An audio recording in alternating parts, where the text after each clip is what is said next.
खासदार सुप्रिया सुळे यांची नुकतीच करुणा मुंडे यांना भेट घेतली। या भेटीमध्ये नेमकी काय चर्चा झाली आणि काय सुप्रिया सुळेंना आश्वस्त केले आपण हे जाणण्यासाठी स्वतः करुणा मुंडे आपल्यासोबत आहेत, त्यांच्याशी बोलणार आहोत।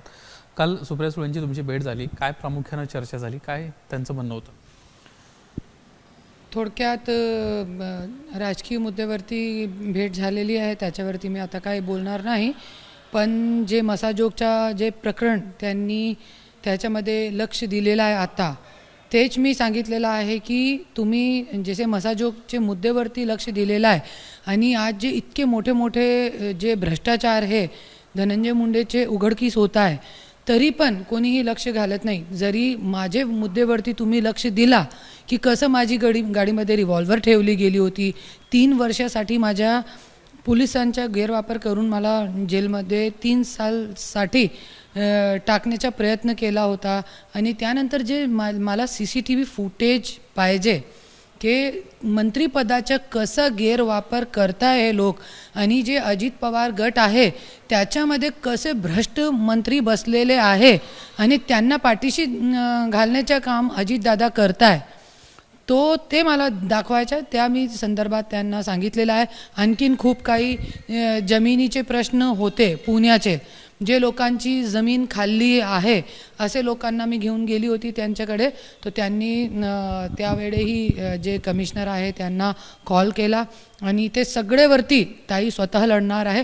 आणि जे माझा मुद्दा आहे त्याच्यामध्ये भी त्यांनी मला 100% आश्वासन दिलेलं आहे की मी तुमच्या पाठीची एक महिला म्हणून 100% तुमचे न्यायासाठी पाठीमागे उभे राहणार आहे। ताई, खरं तर 200 कोटींच्या भ्रष्टाचाराचं धनंजय मुंडेंच्या एका प्रकरणासंदर्भामध्ये अंजली दमन यांना आरोप केले। त्यांचं असं म्हणणं होतं की कृषी विभागामध्ये 200 कोटींच्या खरेदी संदर्भामध्ये धनंजय मुंडेंना परस्पर काही निर्णय घेतले आणि ती खरेदी केलेली आहे। याबद्दल तुम्हाला काही माहिती आहे का? तुमच्याकडे काही पुरावे? खूप काही भ्रष्टाचार झालेले आहे, खूप काही भ्रष्टाचार आणखीन खूप काढतील अंजलीताई दमानिया, मला असं वाटतं आणखीन खूप काही काढणार आहे त्या। आणि खूप चांगली पद्धतीने सगळे ते मुद्द्यावरती लक्ष टाकलेलं आहे त्यांनी। आणि मी हे बोलते की आज इतके मोठे मोठे भ्रष्टाचार काढत आहे तरी पण अजितदादा त्यांना पाठीशी घालण्याचं काम करत आहे।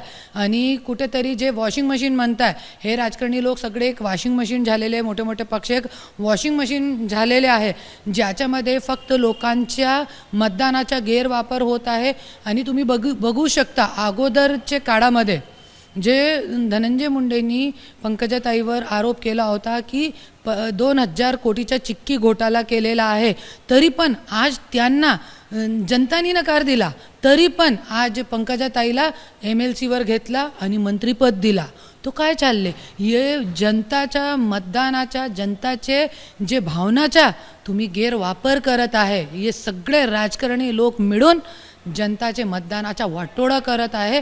जनताची आज काहीही मान ठेवली नाही हे लोकांनी, पण जनता नक्कीच येणारी नगरपालिकामध्ये, जिल्हा परिषदमध्ये, ग्राउंड लेवलवरती हे लोकांना ह्यांची जगह दाखवणार आहे। तुम्ही CCTV फुटेजचा उल्लेख करत होता, कोणत्या CCTV फुटेजची तुम्ही मागणी केली आहे? काय नेमकं ते प्रकरण आहे आणि तुम्हाला आत्तापर्यंत काही त्याचं उत्तर मिळालं?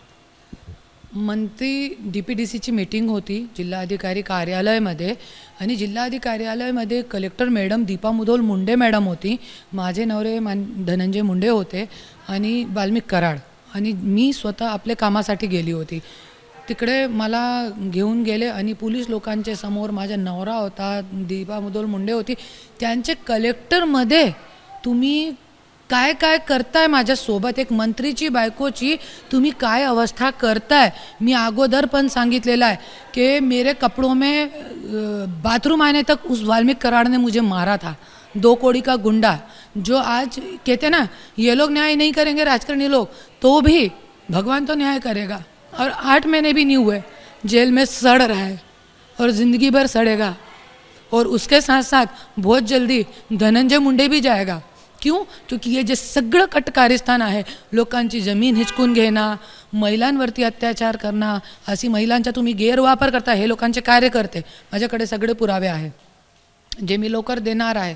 आझाद मैदानमध्ये मी बसणार आहे उपोषणासाठी, क्योंकि देवेंद्र फडणवीस साहेबांनी मला टाईम दिलेला नाही आहे, तो मी स्वतः बसणार आहे। आणि हे राजकारणी लोक किती घाणेरडे असते की लोकांचा गैरवापर करताय समाजच्या नावावर आणि 99% समाज बंजारी समाज के लोगों का मर्डर हुआ है, बंजारी समाज के लोगों पे झूठे झूठे केस हुए हैं, कम से कम 3000 के ऊपर झूठी FIR हुई है।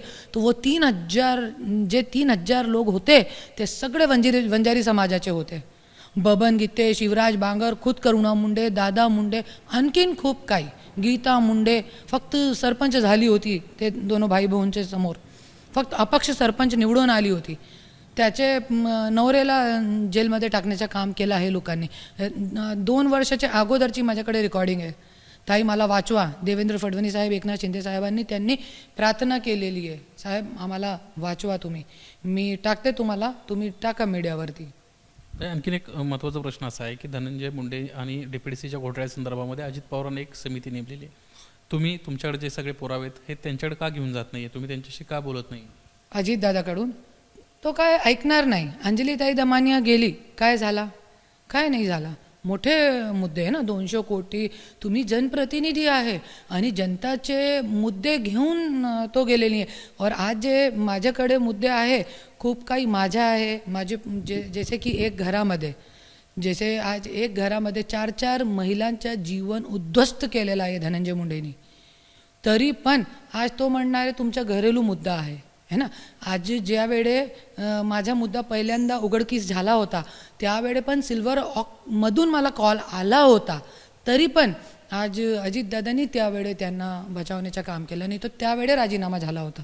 शरद पवारांना तुमच्याशी संपर्क साधला होता, तुमच्याशी 100% साधला होता आणि शरद पवार साहेबांनी स्वतः मला 4, 5, 6 कॉल करून सिल्वर ऑकवर बोलवून घेतला होता, मला खूप आठवण आहे। आणि धनंजय मुंडेला कुठे माहीत पडलं की ती जाणार आहे, तो पता नाही काय केला, मला कॉल आला की तुम्ही येऊ नका साहेब, नाही आहे।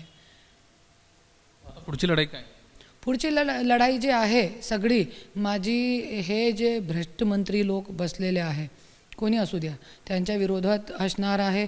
आणि तुम्ही बघितलेलं आहे की कोर्टामधून पण मी लढाई जिंकलेली आहे, माननीय जज साहेबनी मला खूप चांगला न्याय दिलेला आहे आणि ह्यांची आमदारकी रद्द करण्याची सुद्धा माझी कोर्टामध्ये लढाई चालू आहे। लवकरच लवकर खूप मोठी बातमी आणि खूप मोठी खुशखबरी, एक भ्रष्ट मंत्री हे राजकारणामध्ये कट ऑफ होईल अशी लवकरच लवकर आपल्याला न्याय मिळणार आहे। धन्यवाद आमच्याशी बातचीत केल्याबद्दल। एकंदरीतच कुठेतरी आपली जी लढाई आहे ही कायदेशीर लढाई सुरूच आहे। आता धनंजय मुंडेंच्या आमदारकीच्या राजीनाम्यासंदर्भामध्ये आपण प्रयत्न करतो आहोत आणि ती देखील कोर्टातली लढाई जी आहे ती लवकरच पूर्ण होईल असा एक विश्वास करुणा मुंडे यांना व्यक्त केला आहे। कॅमेरामन अरविंद वारगेसह निलेश बुदावले, ABP माझा, मुंबई। ABP माझा, उघडा डोळे बघा नीट।